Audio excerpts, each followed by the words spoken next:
Right, so old water pump is off. For those interested, the reason I'm actually getting rid of this is it's a serviceable item anyway, so swap it out. But the factory one, the standard WRX one from 0102 has this external port on it, which then runs to the oil cooler or warmer in between the block and the oil filter. So I wanted to get rid of this.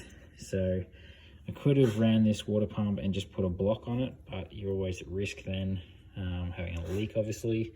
So enter the new Butte water pump.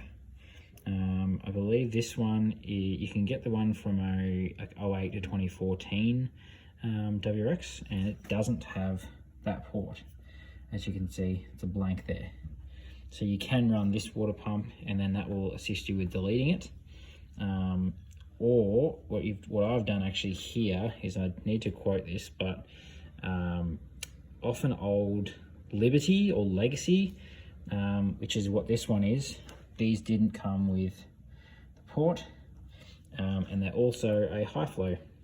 So you got better flow from the water pump anyway from your old one, and this one's new and shiny, so win-win. Out with crusty, in with shiny.